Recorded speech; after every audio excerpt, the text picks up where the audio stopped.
This weekend, Ryan's eating Timbits, Andy is slapping strings, and we survive the menus of a Game Boy crafting game. I'm Ryan. I'm Andy. And this is Weekend Rental, episode 207.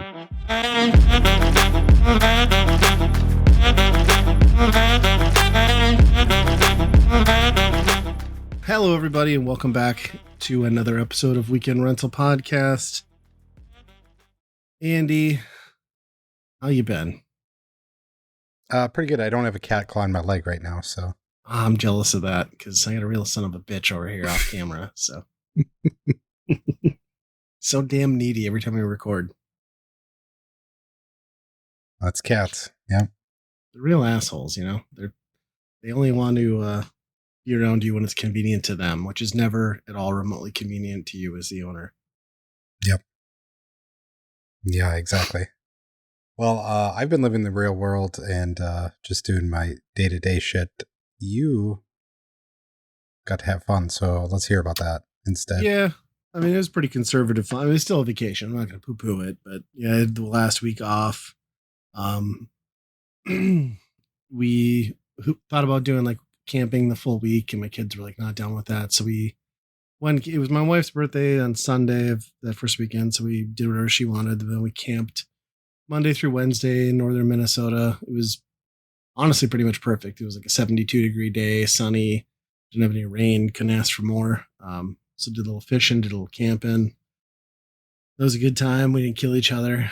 And then we decided, because we got everybody passports when we thought that might be relevant for, or it is still relevant for a potential escape plan for the whole family recently. So we said, hey, we got passports. Let's just go to Canada, right? Like we haven't been to Canada ever as a family. I haven't been in Canada since like my mid-20s because I used to go up and do fishing trips.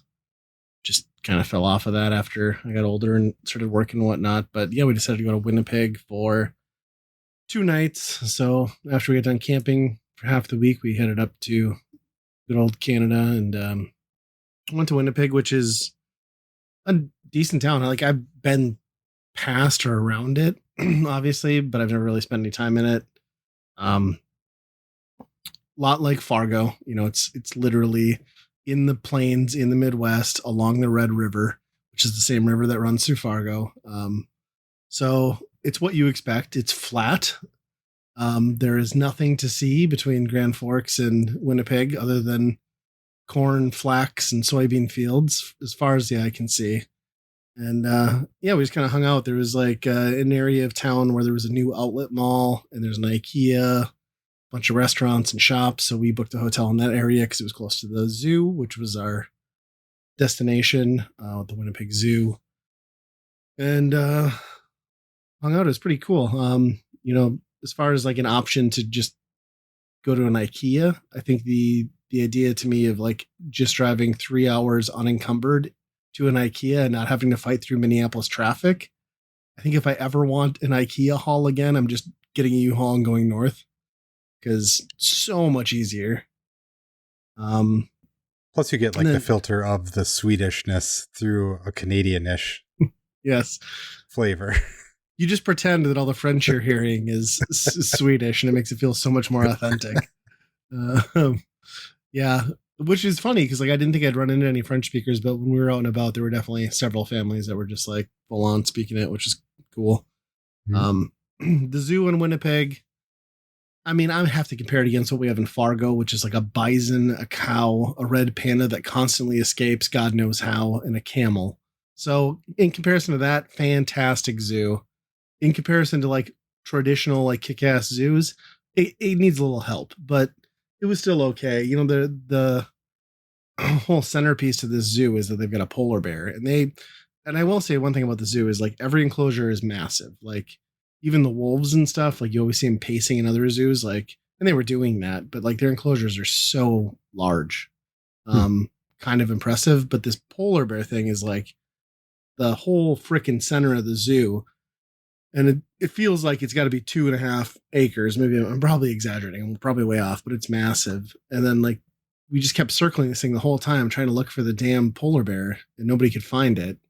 And then like our like first go around, we look out the window and there's workers walking around like placing like toys and like picking up shit and stuff. And I was like, well, clearly polar bear ain't home. It would have been nice if there was a sign or something.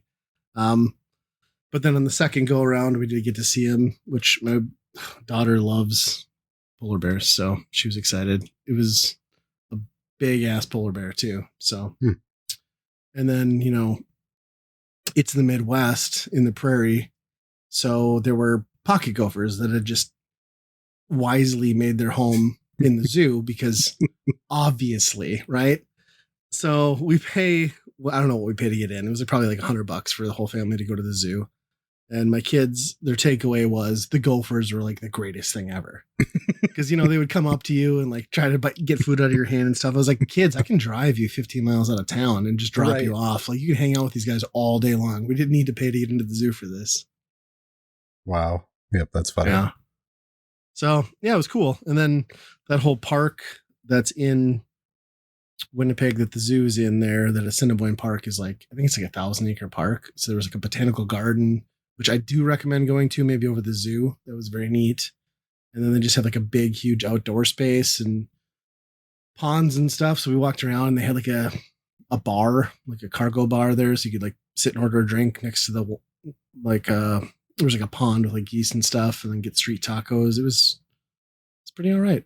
The thing that like shocked me though was like the diversity up there. Like, I mean, it's like 3 hours north of Fargo, but I would say like almost every restaurant, hospitality, and like store worker, because we were next to this outlet mall, I would say like 80% of them were like of South Asian descent. Like, so, in and around India, like it was clearly like, there's a ton of them up there, like, which I didn't expect. So I was like Googling it and it was like, yeah, it's like a huge ethnic minority in that region. And then I was like looking, because A&W is everywhere up there. And they kept advertising their like masala vegan burger. I was like, well, clearly this is like all across Canada then. That must be like a huge, and I looked it up and like, it is a pretty large minority in Canada. So interesting to see, because like,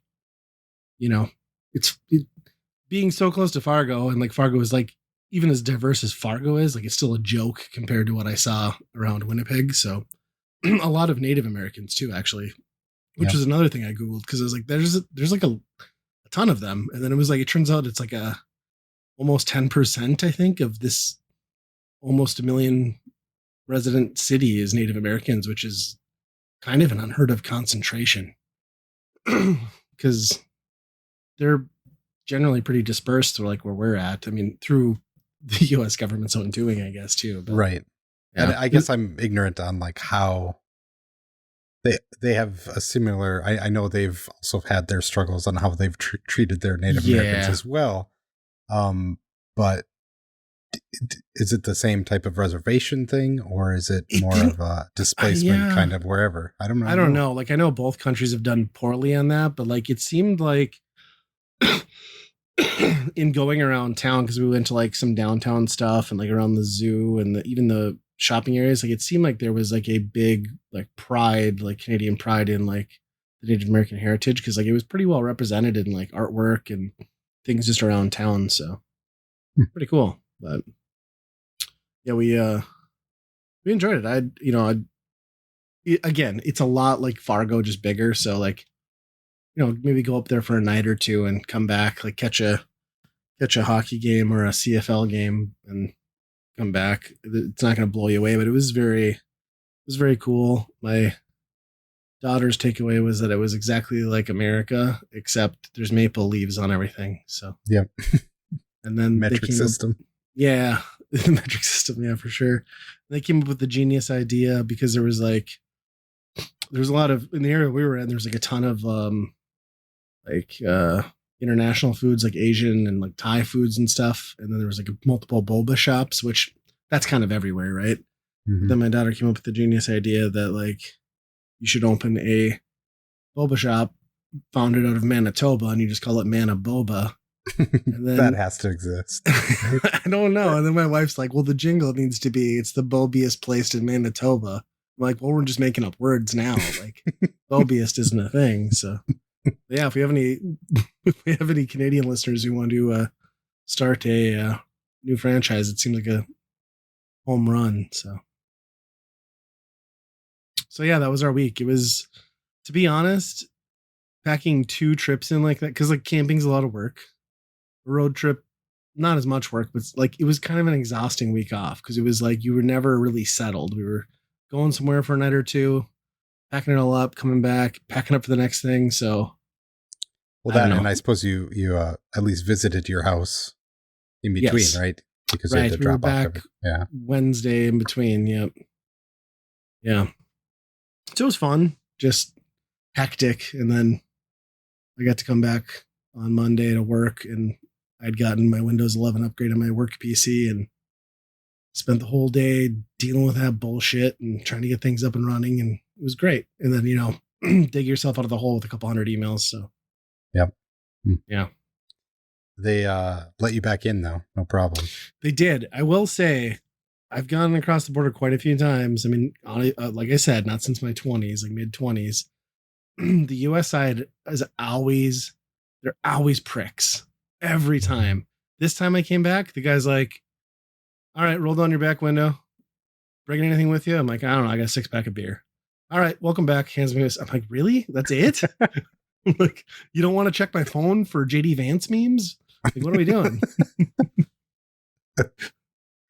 So yeah, surprisingly painless. I will say, so for listeners who don't know, essentially Grand Forks is a city that's an hour north of Fargo, and that's an hour from the border. So it's like our last major city, right? And like it used to be a very frequent thing. I went to college up there. Tons of people, Canadians, coming all the time on the weekends to shop and everything. Likewise, young adults traveling north to go drink legally across the border before they're old enough in the US. Ghost town,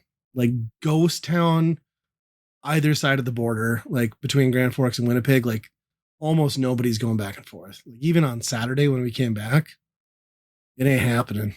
Like it's pretty crazy.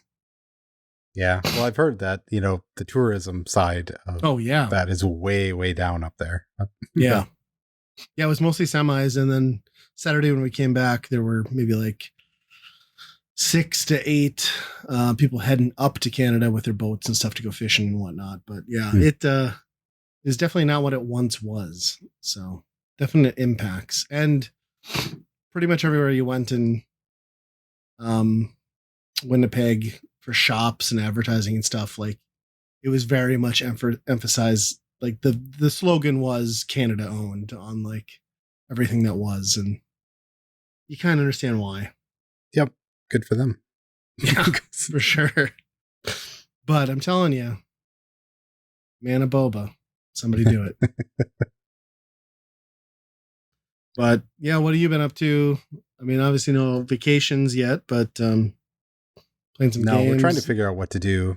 Yeah. I'm not sure if we're going to do like a full blown one, but something extended weekend thing or something. Not sure what yet to do, but go pitch a tent to the new lake property. Yeah, something like that. Yep. Yeah, we haven't done much.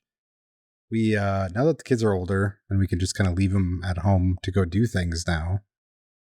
It's kind of opened like you're leaving like some feral children, just like it kind of is that way. But definitely had more opportunities now to go do the things that we haven't done in over 10 years now, basically. So we hit up our local brewery and went to trivia night. Nice. And tied for first. No. And lost the tiebreaker. It's crushing.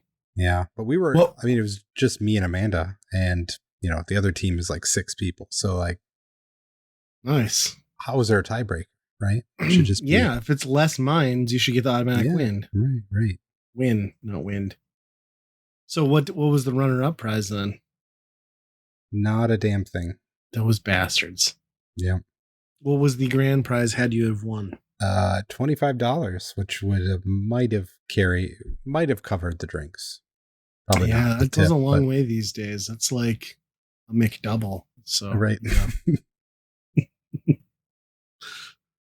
But I like they've got some good beer there, so Yeah. try to go there when we can yet.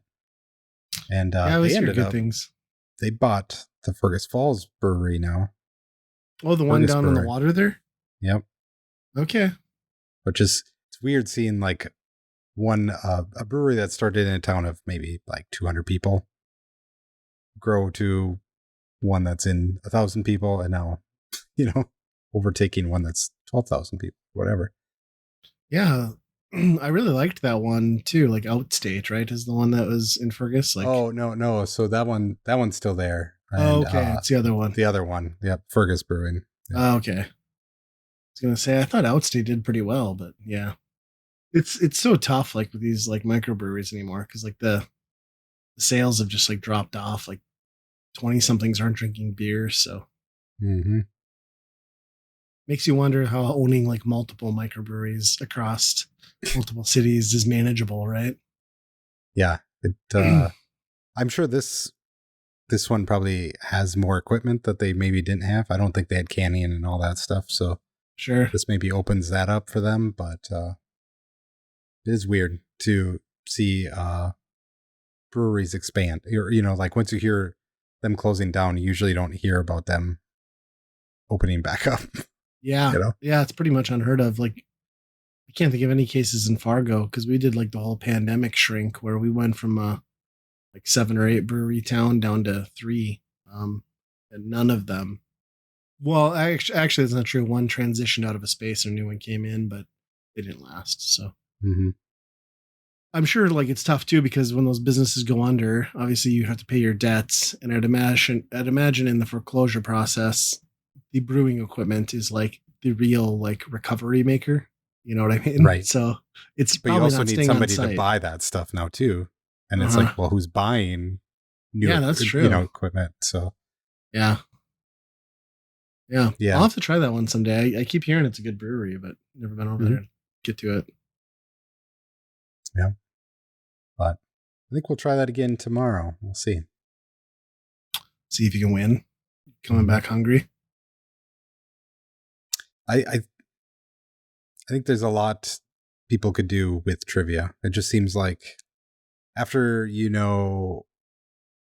having a decade or so of Jackbox games at this point, and then going to a local trivia where they're still doing the most basic shit.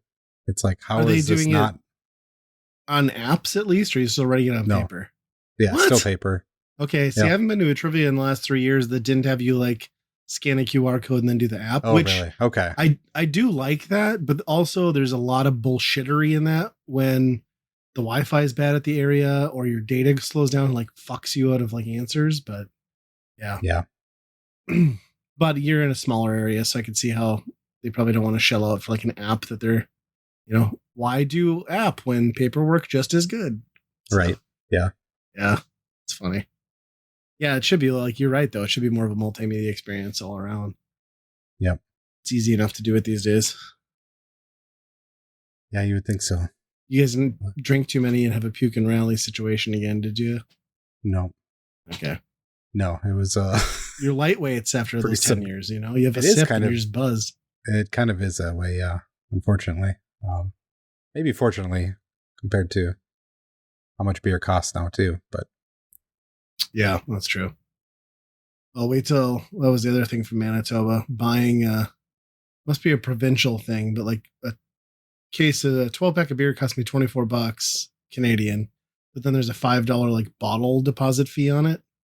It's like, well, I'm clearly never going to return these 12 cans, so I'm just out $5. It's fucking awesome. So, yeah. Is what it is. that's a lot. Yeah, but I suppose like if you're going to recover it and be a responsible human being, like you can get with the idea, I suppose. But Yep. yeah, yeah. I wanted to ask if you caught that Donkey Kong Bonanza Direct. Yeah. So I feel like my initial I still, this is still not a game in my wheelhouse, especially after today that they confirmed that it was in fact the same team that developed Mario Odyssey that made this, which if it wasn't apparent from this direct based on the costume shop, the what's her name? Not what is the girl? I forget. Pauline, not Rosalina. Pauline. Yeah. So it's like, oh, they lifted her from Odyssey. It's like, obviously there's no mistaking the fact that this is based on the same engine. The fact that it's the same team makes a lot of sense too, but it was interesting to see that there's much more to this game than they kind of let you believe from the surface. It almost makes you wonder why they didn't expose a little bit more of that earlier on, because I think I probably would have done a lot to make people be more interested. I think there's something here. I just still know that this is the type of 3D platformer that is not my jam. I'll play through them, but I just don't love the collectathon stuff. Also, when they were showing how you go deeper into the earth to uncover other worlds with more suns and things like that, I'm a little confused as the science behind that. When you're trying to get to the surface, that's what the whole point of the game was, to get to the surface while you're going farther down. Yeah, I don't know. It's like the journey to the center of the earth sort of thing. So when I was watching that direct, I was really getting jazzed for the first half of it. I'm like, oh yeah, this looks really good. And as soon as they started saying, oh, and he can turn into an ostrich, and then he can turn it into a zebra, that's the part where I was like, no, I'm clocked out. This is, why can't he just ride a zebra? Why can't he just be a zebra then? Right. Whatever. Yeah, I agree. I started to not like that. It was a weird way to do power-ups. I what I felt watching it, honestly, was it was like Nintendo watched how much people loved Odyssey and Breath of the Wild, and they're like, let's just blend the best of both of those games and we'll throw Donkey Kong in it. And I don't think that they're probably wrong for doing it. I just don't know that this should have been a Donkey Kong game. Like, it probably should have been a Mario game. Yeah. Well, it's weird. With games, how they have been, especially with Minecraft and all this stuff, where there's no real boundaries or real point to some of those games, you make your own fun. You can definitely see Nintendo starting to court that style of gaming, with the Mario Kart going, you can drive wherever you want and do, and this is just kind of just destroy everything, whatever. But they do it so half-assed. Minus Zelda. Zelda did it right, but yeah. I don't know. Yeah, I don't know. The DK rap is back, so that's worth something alone. But I mean, and also the timeline. I mean, Frankie Kong's in there, who is the original Donkey Kong, yet Pauline is like a teenager. So what, a child. So what timeline are we in here? Well, and Diddy and Dixie are, I don't know if you saw them in the clip, but they're in the background. Yeah. So it's like, I wish they would have almost played a little more traditional to what Donkey Kong Country did. Like you said, the morphing thing, I get it. It's a power-up scheme, but it seemed weird. I'm very much more on board with it than I was leading up to that direct. I came away thinking okay, this is actually going to have some cool stuff. And some of the visuals looked really great, but yeah, I don't know. It just seems like a weird twist on the Odyssey engine. But and also the thing that I think now that they said it was the Odyssey team was how far away are we from a Mario game then? If that team in theory would have been working. I mean, obviously another team could be making one, but a 3D New Mario Super could Mario be way Brothers off. Switch. Yeah. Yeah, that's a good point. I just wonder how sick of kind of just digging and stuff that you would get. It just doesn't, it seems like the main mechanic of how you're collecting this stuff is very one note, whereas Odyssey had a lot of moons and stuff, but usually there was different interesting contraptions that you had to do to get to them, right? And it is interesting too that they went with like RPG traits, right? Because they've not done Mm. that with Zelda really. Well, they did a little with the energy things and stuff, but like they're really like stacking ability building onto it, which is interesting, but it's not something we've seen in a Nintendo platformer because generally the whole premise is like you're the superhero all the time and like you get power ups, but it's like a level playing field. So it's kind of interesting to see them put that RPG layer on top. I'm curious to see how they effectively do that. You Yeah. know, I'm kind of glad they did because I was getting to the point watching that and was like, well, what's the point? All this gold is just so you can power up. What's the point? I'm just going to be skipping all the gold if yeah, that's the case for the most part, unless yeah, I need that's it. true. Yeah, I mean that's the next big thing, right? Like they better get Switch 2s back in stock. I still haven't Mm-hmm. seen one in a store since I got mine, so Yeah. they're selling. There's some, 5 million or something, right? Isn't that crazy? Yeah, it's pretty nuts. Yeah. If I see one, I'll probably pick one up by Bonanza Day. Yeah. So is this bass or bass? Ooh, that's a great question. Have you been fishing or playing music? I'm doing the music variety. Oh. Yeah. So, a little while ago, I kind of did the whole Rocksmith thing, and then I've since broken that open so you can upload any custom stuff in it. So I've got hundreds, if not thousands, of songs in there now, and it really does not like loading all those songs. It's like, but you can also hook up a bass to it, and I figured that would be a good way to kind of get into bass. So So you started slapping the bass? I bought a cheap bass and been playing around with that, I guess. So you're like what, a keyboard away from being one of those like build a song live YouTubers that just like does it in front of an audience? I do. Okay, Dave Grohl did this, right? I mean, Foo Fighters started basically to him doing that, right? If you're comparing yourself to Dave Grohl, I'm going to need to hear some skills from you. So, Yeah, no, it's one of those where I'm not a huge fan of bass anyway, because I mean, for the most part, it's like the least recognizable stuff in most songs anyway, right? yeah, it's just the rhythm section. It's right? very repetitive and usually not all that fun. So it's, you play Another One Bites the Dust, and then you're like, yep, that was fun. And for the most part, that's kind of what it is. And hooking it up to Rocksmith, it's kind of a crapshoot whether or not you find a song that's fun, or if you're just playing the same three notes at the same tempo the whole song, right? Yeah. So I just always think of School of Rock when he's like teaching that girl to play the bass. It's like a cello. Just hold it this way, then take these two fingers and go like this. It's just like she just does that for the whole song. Yep, pretty much. Yeah. Well, that's cool though. I mean, if you're already invested in the whole platform, like, might as well add another instrument. Right. So I don't have a bass amp. I have a bass guitar. Nice. That all works, right? Yeah. Is there much difference between, like, I suppose the low end on a bass amp would be much better. Yeah, and you can blow if you set it too high, you can blow out a regular guitar amp with a bass too. So don't do that. Yeah. Nice. Where'd you find the bass? It was an online deal. It's like a $200 bass for $120. So it's nothing special, that's for sure, but it stays in tune. That's about as good as I can expect.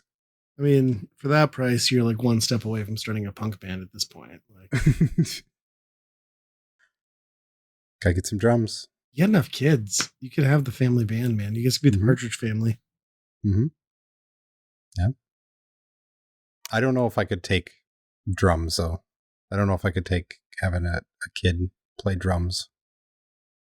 Yeah, that's kind of a rough one. I had two friends growing up who were drum players, and I don't think either of their parents loved it too much. Like you Yep. can only stuff so many pillows into a bass drum or a kick drum, and it's not even going to help that much. Yeah. I mean, I guess they have the digital sets now that you could just put in your headphones, but I don't know if that. You're still hearing like the whacking on the plastic though. Yeah. Yeah. And you probably don't get the right, the true skill to it, or, the right, Right. Yeah, because how the you do feel's it, I gonna be guess. different off the stick, Yeah. right? Yeah. Yeah. Well, you have that big outbuilding, so you can just put like a enclosed drum kit studio out there and Mm-hmm. Yeah. bang themselves crazy.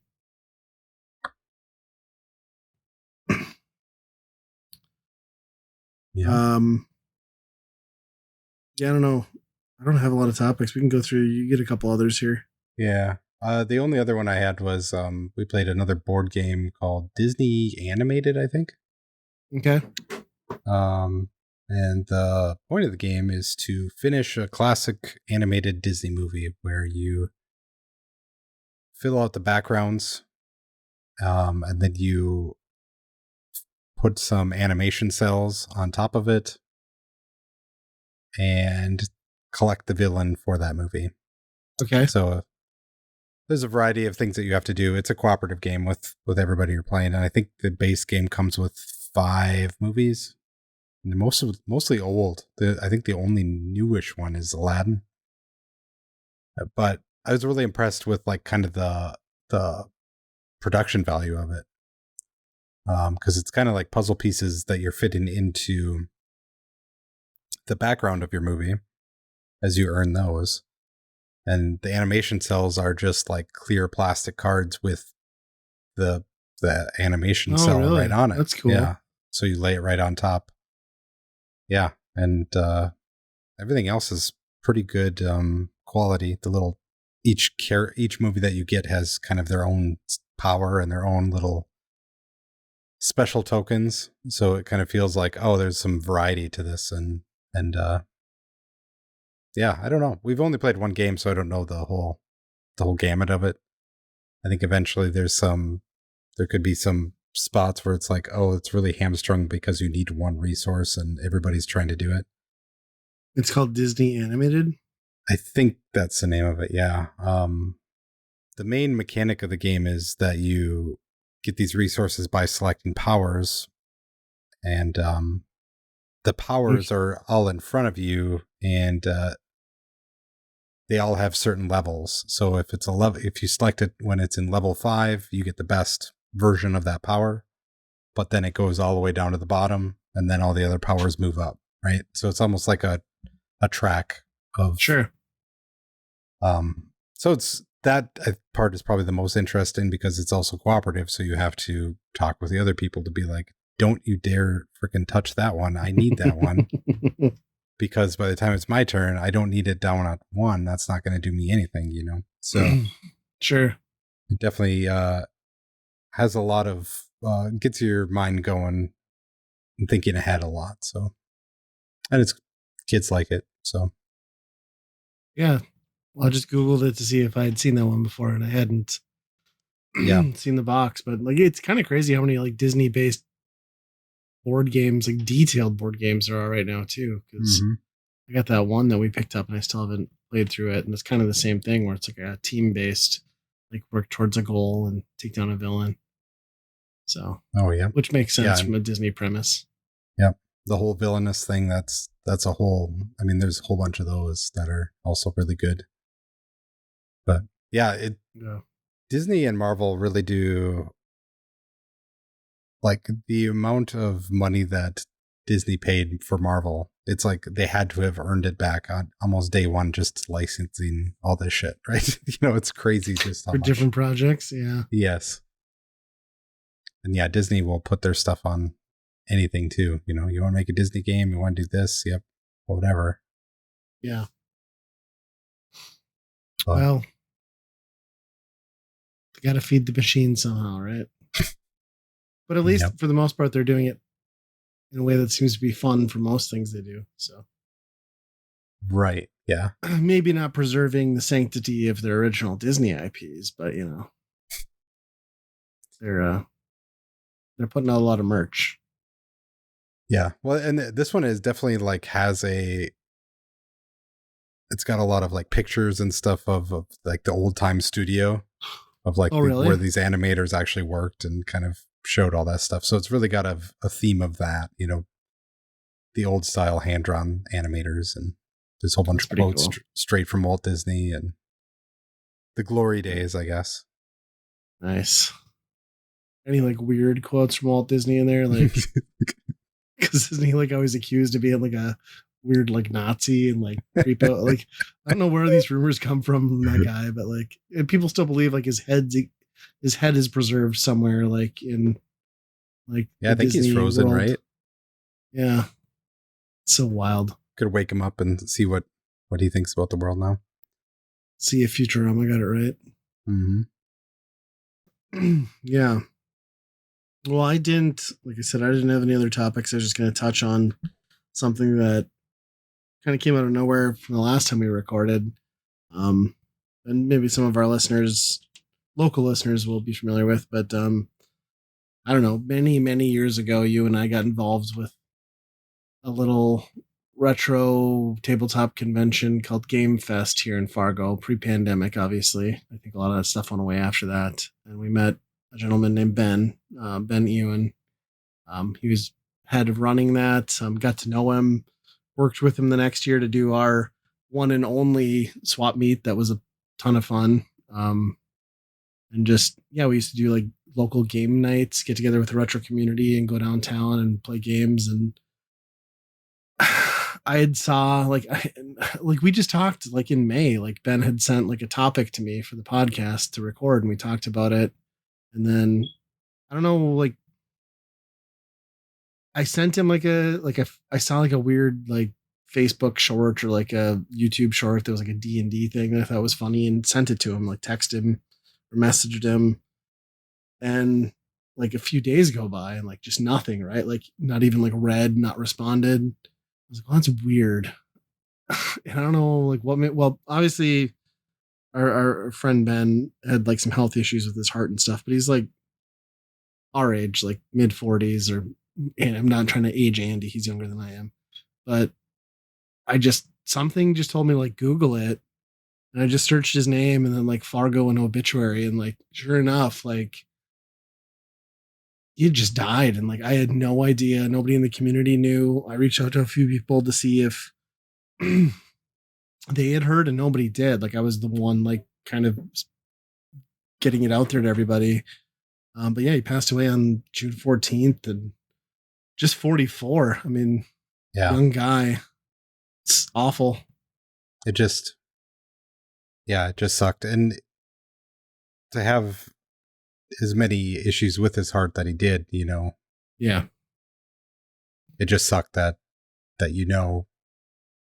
eventually one of these times, because that's, the last time we talked, we talked pretty in depth about it. And he says, Yeah. yeah, basically doctors are like, at this point, like, there's nothing we can do. My insurance doesn't cover anything else anymore. So, yeah. Well, yeah, and he even made the joke. Like he's like, well, if I ever, I'd really like to get to the Midwest Gaming Classic if I make it that long. And I was like, kind of like, haha, whatever. But like, Yeah. yeah, I guess he wasn't kidding. Like, also like discussing that we live in a world where like your insurance dictates whether or not you can get like a heart transplant, or because I suppose he's in like that tough position too, right? Like where you're young enough that like you're not making it onto a donor list, and if you're not wealthy enough to Yeah. just pay for the goddamn thing, like you're kind of SOL. But Yeah. Yeah. I don't know the whole situation on what was up with that, but yeah, it's definitely sad. Way, way too young. That's for sure. yeah, it was a bummer. He was, a nice guy. Like didn't know him like super well, but spent plenty of time gaming with him and talking games, and hung out multiple times. Um, Extremely passionate about gaming. Like, yes, 100%. Like his level of passion towards tabletop and all of those things is cool to see. So yeah, crazy. But I mean, I'm glad we got to hang out, that last time when replay was closing down, and yep. Just wish I had found out like in a different way. I think we all probably did. But Oh yeah, for sure. yeah. So dedicate this episode to Ben, I guess. Yeah. Yeah. And then I suppose we're probably on to staff picks, huh? Yeah. I'll let you go first. Oh, okay. Curious. Sure. Well, I can go first. It just ties back in anyway. So like I said, we went to Canada. So like I put Tim Horton down. That was like, what I was thinking. But yeah, because like my complaint. So when I traveled over to Norway, there was a coffee shop bakery called Backstube, which I think is just bakery in Norwegian. And like they just do it right? Like it's about like pastries and like the breakfast comes first and then the coffee is just kind of like, all right, it's pretty good, right? And like Tim Hortons is kind of the same way. Like it's just all about like the donuts and the coffees. I wouldn't say it's like my favorite cup of coffee I've ever had. Like it's mostly just traditional, like not crazy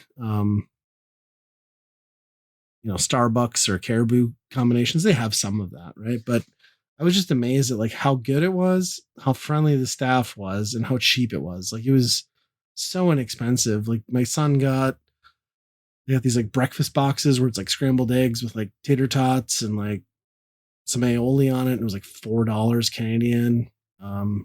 wow. I think if you buy a cup of coffee, a donut's $1 or whatever. And it's just like, you're doing it right. Like you're putting like the breakfast first and then like a traditional cup of coffee. Like everybody else in the US is just so focused on giving you like whatever your fucking caramel iced milk, oat milk latte, freppa, whatever, that costs you $8. And I took my family 2 mornings to Tim Hortons. Everybody got a drink, everybody got breakfast, and we paid like $30 Canadian. It's so affordable. Yeah, and the you're getting actual donuts out of that, whereas yes, yeah, like you said, Starbucks are probably getting the same amount of calories even just in the coffee at Starbucks than you are. Absolutely. So like, why not get the black coffee and just eat your calories, right? Yeah, like, yeah. You're gonna get them either way. And then the thing I loved is like they do donut holes. They call them Timbits, but they had donut holes that were like I'm out of this now. They're delicious. I'm telling you. They had ones that were like I want to say like raspberry. I think it was raspberry cream cheese filled donut holes. Those things are fucking amazing. Like that's like crack. Like gonna kill you for sure, but delicious. Yeah. So yeah. So I'm a fan. Like I wish we had it here and it's sad. I just wish we had traditional, like even like a Dunkin' Donuts I would like around here. Like we just don't have them in our area. So there's not one in Fargo? No. Is there one in Grand Forks? Dunkin' Donuts or Tim Hortons? Tim's. There was in both, but they've all closed since 2022. Okay. So we don't have any in the state. I think there might be some other states that have them, but North Dakota's got one in Brainerd, I think that might be gone now too. Yeah. Yeah. Yeah, they're doing it right. Like affordable. It's what you want. Black coffee, donut, go. Yep. Well, my staff pick is a YouTube video series from, let's say conservatively say 10 years ago. And from a now defunct website called polygon.com. I think they're gone now, right? Mm-hmm. When that website started, one of the main group of guys was the McElroy brothers. I don't know if you've ever heard of them, but they're now pretty famous for their My Brother and Me podcast, and they do a whole bunch of other stuff like that. But they also worked for Polygon at this time, and they had a YouTube series where it was called Monster Factory. Very famous too. I mean, there was get millions of hits on this stuff too. And it was basically just making the worst concoctions you could in a character creator of all these different video games. And then just have a wild and crazy adventure with the character, in the game. It was, they're very funny. Highly enjoyable to, and I've seen a lot of them. So it's funny to go back and watch them. And the two of them have such infectious laughter that the way that they're laughing will make you just start cry laughing to some point. Yeah, it's really good. I hope they did one with Ark, because like Ark has the most like Ooh, absurd yes. character creation. I think they You can did. make like extreme deformities in that game. Yep. Yeah, I think they did. I want to say they did. I'll have to watch Pretty that awesome. one. I haven't seen that one in a long time, but I had never heard of that, but that sounds pretty interesting. yeah, Good idea for a and web then they series. just make them do, just the stupidest stuff too. Anything that can go along with the character that they basically create a character as they go along. They're like come up with an idea that they're just ad They're giving libbing, you like backstories and preferences, right? and Yeah, they're basically making a lore about this character, and yeah, it's. So is that on a dedicated YouTube channel or was that on Polygon's? I think a lot of it is still on Polygon's YouTube channel. I don't know. At some point, maybe they started doing it on their own. I don't know. But yeah, I think eventually they probably character creators got too good where they're like, well, you can't really make something completely hideous and broken. But yeah. I mean, BioWare was really helping people out for a while, but yeah. Yep. Yeah. It's funny. Yeah, I think that was one we watched was they did a Mass Effect one. And even in that one, he was like editing values in a text file in the game. Oh, really? So it was like making his eyeballs just go like completely out of his head. And it was just hilarious that he would talk to people and his mouth and his eyes would be like right on people. It was just. We'll have to track this down. Sounds great. Yep.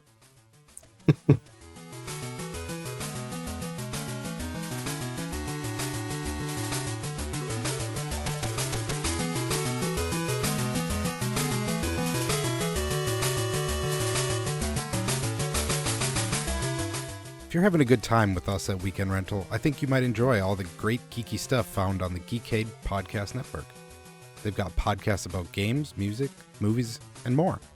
Plus, if you order off their secret menu, also known as the Geekade Patreon, you just might find an exclusive movie podcast hosted by Ryan and myself. Check it out over at geekade.com. And hey, if you'd like to turn Weekend Rental into a true multimedia experience, our YouTube and Twitch channels might just be for you.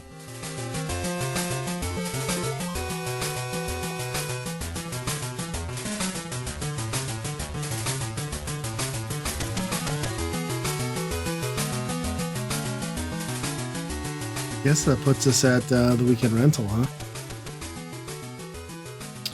The Weekend Rental, if you're uninitiated, it's a game we pick and play for a given system. The system this go around is the Game Boy Color, and we play the game individually, and then give our thoughts as to whether we would buy, rent, or burn the game. The game, of course, is Survival Kids, which got brought to Switch Online, I think, primarily to help them sell the new Survival Kids game that just came out on the Switch too. So, right, probably a game that flew under the radar for most. Yeah, but boy, was it a predecessor to games that exist now. And do it so much better. Yeah, that's true too. So, yeah, I don't know. Like the premise is very shallow with this game, right? Like you're a child, you pick boy or girl and name it. And you're a child who's going on a trip on the ocean with their parents, handed a knife. I don't know. I didn't play the girl. I don't know what they handed her, assuming a knife. And then ship capsized, wake up on a beach, game. So you're a 11-year-old, was it? 11-year-old child, just waking up on a beach with a knife. And, well, you find a few other things, but basically just throws you right into it. So Survival Kids is very accurate. You are a child trying to survive a shipwreck. Yeah, and it might be one of the first. It's definitely like the only handheld game I could think of where it's like has an idea like that where you're gaining resources and crafting. Yes, and you are literally surviving. Like it has a day counter, and you are constantly needing to not get hurt, feed yourself, and drink water, Right. and that is an ever present threat. And your game very much ends if you don't Yep. maintain those things. Yeah. Staying out of the rain, even. There's a whole bunch of.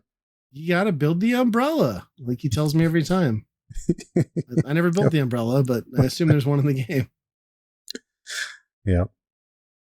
But yeah, it's finding two different resources and merging them together to get something. And it doesn't tell you. I don't think there's anything that tells you how to make anything. So no, there's the thing that keeps telling, like there was the thing that was always like putting two sticks together makes a fire. So I tried that like 20 times to make a fire. And then I kept going in the one cave enough that finally the game felt bad for me. And they're like, how about you put sap on a stick and it makes a torch, which I did. But then I couldn't light the torch. Need fire. So it didn't do me any fucking good.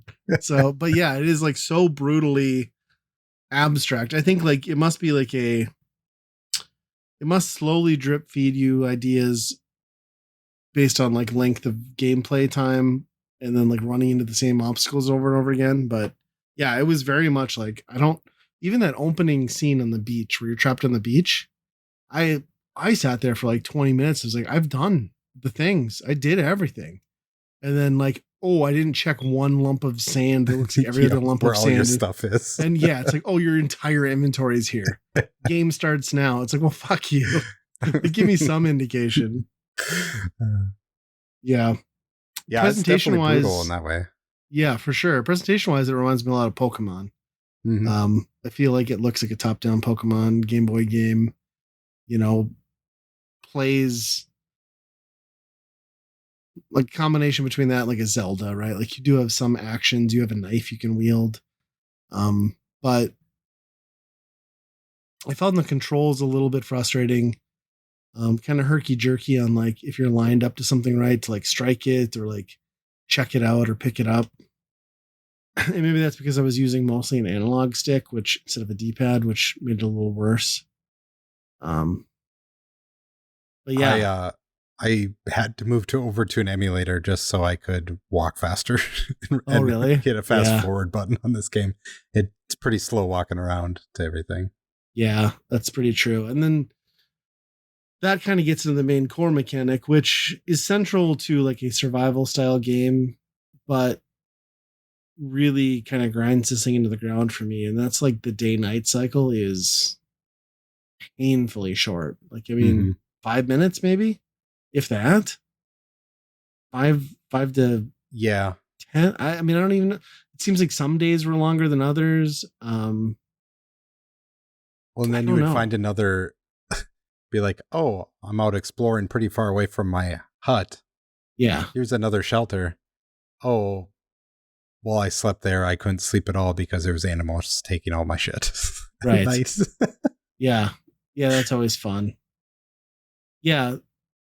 It's just like that constant fear of like not being out too late. So like I found myself like, all right, I'm going to go do 2 things and then I'm going to run back and sleep again because I don't want to get caught out and like, deplete my health. And it suffers from the console that it's on.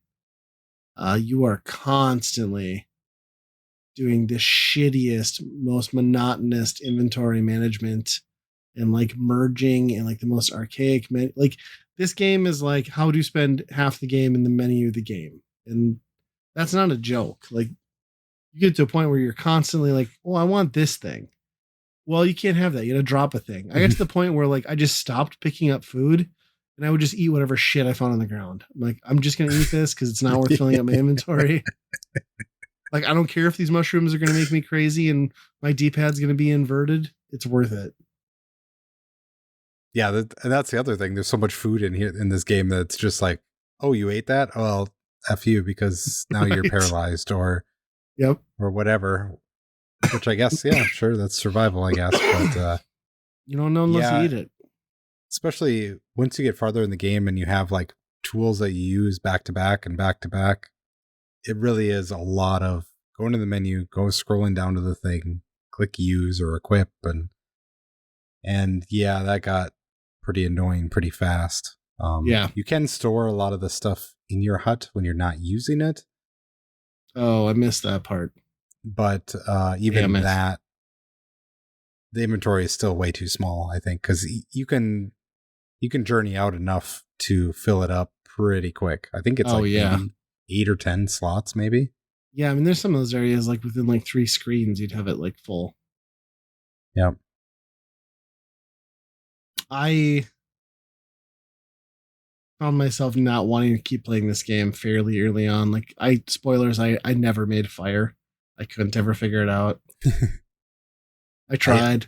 What was it? I think it's tree bark and stick.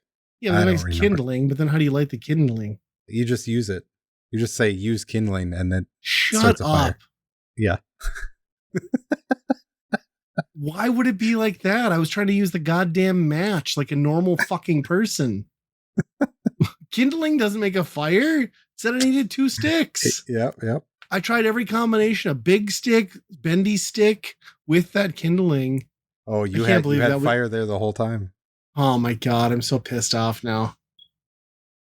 That sucks. Yep. Well, I'm gonna go back and explore that cave for sure. Yeah. I think that was the only spot that I did get a recipe, kind of. There was a skeleton in there. And he told me something. I don't remember what it was, but I never ended up using it. I think that early monkey maze where he steals your stuff is like just brutal. Or a game that is already like really demanding a lot of you, and to like have you be in an endless maze that could potentially just like outright kill you that early in the game. Not right. Cool. Right. It would be like Zelda. It's like the Lost Woods, like immediately. Right? Oh yeah. Yeah, monkey's a prick. I thought I was gonna get something better out of it too. It's like, no, you get your shit back in a pointy rock. It's like, well, fuck, that didn't help me at all. Give me another hut at least. Yeah, I made it somewhat decently far in this. That I found batteries for the radio. Nice. And there was supposedly a helicopter or a search party or something coming, and I missed it somehow. And that's when I looked up, like, what am I supposed to be able to do this? Right. And there's like 7 endings to this game really? that you can do. And that's one of them. Like pretty early on, you can get that thing and take a helicopter out and you're done. So it's just a matter of getting there fast enough? And getting to the beach at the right time or something like that, I think it said. And then after that, I built a raft. And I didn't end up going on the raft because that was the point where I'm like, okay. I looked at like what ending that was, and it was like, if you have satisfied? 4 food, if you have less than 4 food, you die out on the raft. If you have more than 4 food, God.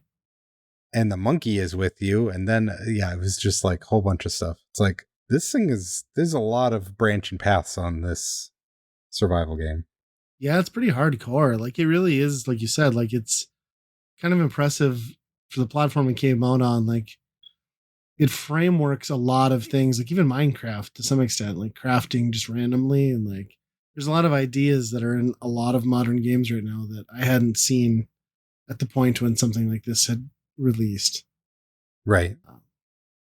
Yeah, I mean it's very stripped down, where to the point where like you're collecting one stick and one thing or whatever, whereas modern games you're really getting all those resources in bulk. You're punching a tree and getting 10 wood. Right. Yeah. But yeah, it's pretty impressive for Game Boy, and I'm sure there was PC games that were doing this type of stuff. Sure. But I can't think of another console game that was doing much of this. Did you ever run into another human character on the island or no? Just the dead skeleton. That was about it. Yeah. Okay. I just liked how every time you get to a new area, he's like, there's nobody here. It's like, we get it.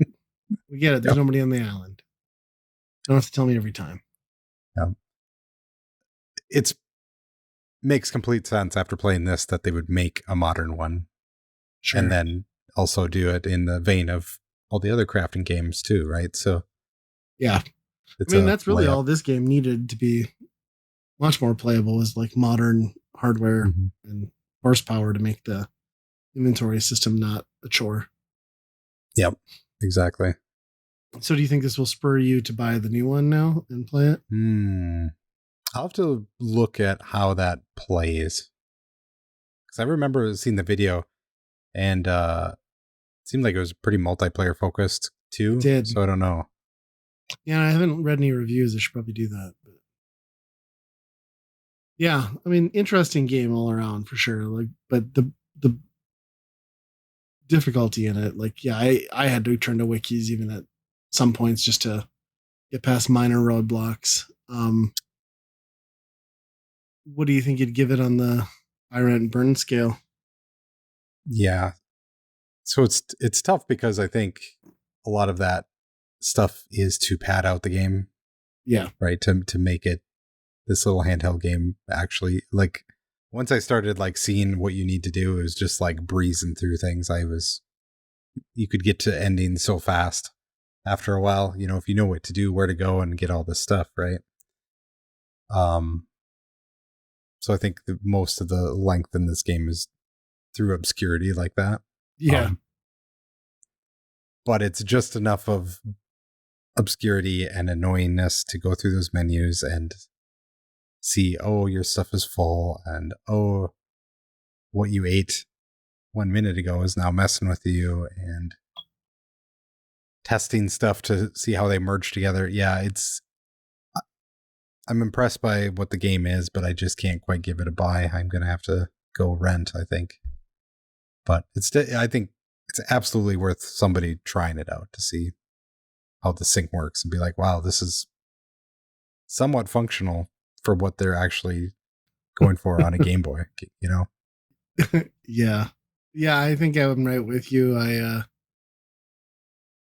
I'm sure that this is somebody's favorite game out there, but for me it's a rent. I think it's an interesting concept and genre on a platform that was like super underpowered for its time. So like I think what they did here is pretty cool. I just don't know if it was fully for me as far as a buy, because like you said, like just the complete lack of any clue as to what to do and just trial and error and hoping you get it right. I mean, it was still fun. It just never didn't feel tedious either, which is a feeling that I don't like. Even in modern like survival games, like I don't like when the scales are tipped so far against you and there's like 12 things to manage. Like No Man's Sky is a perfect example. It's just like it's too many things. Like let me play the game and like, yeah, or even Ark if you're doing it on the public server and like everything's degrading and it's like this can't be my life. Like I have to be able to have some fun too, right? Yep. And I think that's where it gets a little wonky. But yeah, great presentation. I loved the music. The opening intro scenes were really cool. The the animal sprites were sometimes quite questionable. The way that Millipede and Snake moved, I don't know, but pretty good overall. Definitely a rent. Yeah, and I think a lot of that, kind of inventory management and obscurity stuff is probably based in a lot of like point-click adventure PC stuff, right? Same type of inventory management stuff, but framed in a crafting game almost. Yeah, it just loses so much in the Game Boy because it's not like there's a description telling you like kind of hinting at like what the thing does, right? It is just a complete guessing game. Like it's so wild. And look, this is probably the perfect example of what this game is. In your backpack, when you arrive, you find, you wash up on this desert island and you get your backpack, and there's matches in there. Yep. And they're wet. They just say they're wet matches, right? Yeah. Looking through the wiki, those matches are completely useless. They don't do anything in the entire game. You can never use them for anything. You carry them along in hopes. Exactly. Yikes. That's a dick move right there. Yeah. So that's kind of what this game is, where it's like, oh, matches, I'll be fine. Nope. I clearly did miss that note that they were wet because I kept trying to combine them with everything I could think of. Oh, yeah. Ugh. Well, I suppose another one in the books. It is. Another one done. Say you can email us at weekendrentalpodcast@gmail.com if you ever want to get a hold of us. That's probably the way to do it. We're also on Twitter. This new thing called Twitter, I guess. Yeah, I felt like I just would throw stuff back out there again because whatever. So I put one out there. I don't know. We'll see. There was like zero interaction. So, but that's par for the course for what Blue Sky was doing for us. I think that's true. But yeah, we're moving. We're testing the waters. We're jumping back into the pool. Yep. But email probably is the way to go. See if you want to contact us anyway. Yeah, I think that's going to do it. Check out Geekade, of course. Their podcast network and our exclusive movie podcast on the Geekade Patreon.